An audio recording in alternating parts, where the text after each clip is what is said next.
Hello दोस्तों, मैं फिर से आपके सामने एक बार आई हूँ वही प्रेरणादायक कहानी लेकर के।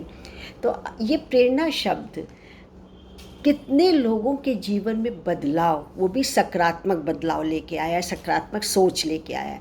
और कभी कभी हम सब, आप भी यही सोचते होंगे कि जो महान महान विभूतियाँ हुई हैं या जो महापुरुष हुए हैं, उनके पीछे क्या है? सिर्फ एक शब्द है, प्रेरणा। प्रेरणा के कारण वो आगे बढ़े और सफलता हुई, एक दृढ़ विश्वास आ जाता है मन में। कुछ कर गुजरने के लिए हमारे हमारे सामने एक मकसद होता है और हम उसके तहत, प्रेरणा के तहत आगे बढ़ जाते हैं। कभी सोचा है कि महात्मा बुद्ध ने इतने वैभवशाली थे, इतने सुख सुविधा को छोड़ करके कैसे बने? यानी पीछे कोई ना कोई उसके प्रेरणा था। तो आज भी जैसे कि हमेशा की भांति मैं आपको प्रेरणादायक कहानी ही सुनाती हूँ। तो आज भी अपने संग्रह में से मैंने एक कोरोना से संबंधित एक मैंने कहानी निकाली है। तो पहले मैं अपना इंट्रोडक्शन दे दूँ। मैं doctor Manju Jain, retired associate professor from SNCN degree college Kanpur. मेरा आपको नमस्कार है। तो चले आज करते हैं ये। तो आज का शीर्षक है निगेटिव रिपोर्ट का कमाल, है ना। अच्छा, निगेटिव रिपोर्ट आना तो बहुत अच्छी बात है, और कोरोना के काल में तो बहुत बहुत, या फिर किसी भी बीमारी के लिए, चाहे वो ट्यूबरक्लोसिस हो, हाइपरटेंशन हो, या फिर पेट में कोई बीमारी हो, किडनी की हो, यदि वो निगेटिव आ रही है, वेल एंड गुड, बहुत अच्छा है। आज कोरोना ने जो इतना महामारी पूरे विश्व में फैली हुई है, आतंक फैला हुआ है, कोरोना फीवर, कोरोना फियर, दोनों ही साथ साथ चलते हैं और सतर्कता बरतती जाती है। तो ऐसे ही समय में एक है रिपोर्ट, किसकी? निगेटिव रिपोर्ट का कमाल। तो एक बार क्या हुआ कि एक मतलब आदमी था, मतलब करीब 40-45 साल का। तो वो अपनी रिपोर्ट नेगेटिव लेकर के काउंटर से निकल रहा था, हॉस्पिटल के काउंटर से। तो सारे लोग जो उनके मित्र थे, सगे संबंधी और भी थे जो उनको लेने आए थे, खूब तालियां बजा रहे थे, कोई माला पहना रहा था वो, पर वो चुपचाप खड़ा था। उसने कोई रिस्पॉन्स नहीं दिया, खुशी का कोई भी अंश उसके चेहरे पर नहीं था।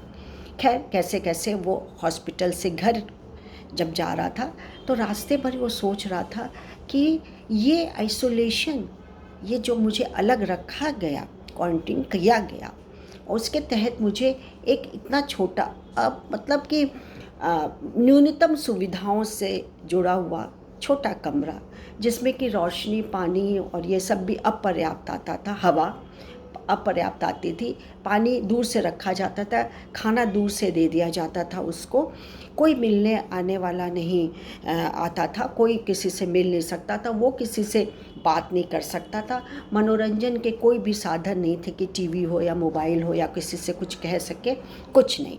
बस जो आता था डॉक्टर या वो, और दवाई और खाना दूर से दे दिया जाता था। करते करते करते घर आ गया। घर में पत्नी और बच्चे, एज यूजुअल सभी को खुशी होगी, और आरती की थाली लेकर के पत्नी बच्चे खड़े थे, उत्साहित थे, बहुत खुशी मन में थी, उनके चेहरे पर थी। पर वो सबको चीरता हुआ, छोड़ता हुआ वो एक तरफ बढ़ गया, और थोड़ी दूर जाने पर एक कमरा था, वो उसकी माँ का कमरा था। तब उसको घुसा और अपनी माँ के चरणों में सिर रख कर के फूट फूट के रोने लगा। माँ ने पूछा, क्या हुआ बेटे, तकलीफ़ है? ठीक हो जाएगी, चिंता मत करो, मेरे रहते तुम्हारा बाल बांका भी नहीं होगा, मैं हूँ ना।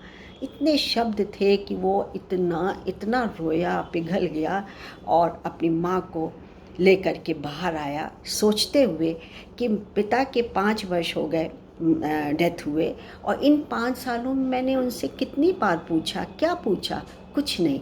ऑफिस से घर, घर से ऑफिस, या बच्चे, पत्नी, सिनेमा, मनोरंजन, टीवी, वीडियो, वीसीआर, जो भी था, उसी में मैंने अपनी ज़िंदगी निकाली। और कोने में मेरी माँ का कमरा था, मैं कितने दिनों से गया ही नहीं, बोला ही नहीं।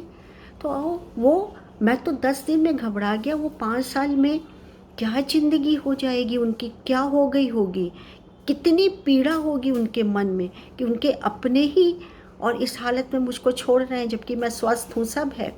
करते करते माँ से माफ़ी तो मांगी, और आ करके वो पत्नी से मिलाया कि नहीं, अब ये मेरी माँ मेरे साथ ही इसी कमरे में रहेंगी, मतलब हॉल में रहेंगी, और हर कोई इनका जैसे एक दूसरे का साथ और ध्यान रखा जाता है वैसे ही माँ का भी ध्यान रखना पड़ेगा। माँ की आंखों में भी आंसू आ गए। बोले तेरी नेगेटिव रिपोर्ट मेरी पॉजिटिव रिपोर्ट बन गई, और इस पॉजिटिव रिपोर्ट से मुझे दुख नहीं है, मुझे इतनी खुशी और इतनी प्रसन्नता है कि तू बेटा उसका अंदाज नहीं लगा सकता। लेकिन कोई बात नहीं, जब सूरज निकले तभी समझ लो सवेरा हो गया है। देर आए दुरुस्त आए, मुझे किसी चीज़ का मलाल और दुख नहीं है। तो बेटा तुम लोग सुखी रहो, जिसमें तुम्हारा कल्याण हो, सुख हो, वो करो। तो याद रखिए, एक कोटेशन भी मुझे याद आ रहा है कि यदि आप दूसरों की रोशनी करने के लिए दिया जलाएंगे तो याद रखिए आपके चारों तरफ भी अंधेरा गायब हो जाएगा, रोशनी आ जाएगी। तो मित्रों, अच्छी लगी होगी ज़रूर कहानी, और मैं दिल से आपसे ये प्रार्थना करती हूँ, मेरा संदेश भी इसी मकसद से पहुँचाना होता है कि कभी भी खास करके अपने गुरुजन, माता पिता, सगे संबंधी, पत्नी, बेटा, बेटी, किसी को नेग्लेक्ट मत करिए। यदि घर में रहता है तो घर के साथ साथ उसको समान मत समझिए, उसकी भावनाओं, उसकी सेंटिमेंट्स को, इसको इमोशंस को पढ़िए, जानिए और भरपूर उनका सहयोग दीजिए, अंत समय तक उनका सहयोग दीजिए। यही संदेश मुझे युवाओं तक पहुंचाना है। तो आज मैं यही अपना वाणी को विराम देती हूँ। फिर एक नई सोच और एक नई कहानी के साथ, मैं प्रेरणादायक कहानी के साथ मैं आपके पास ज़रूर आऊँगी। तब तक मुझे आज्ञा दीजिए। नमस्कार एंड थैंक यू।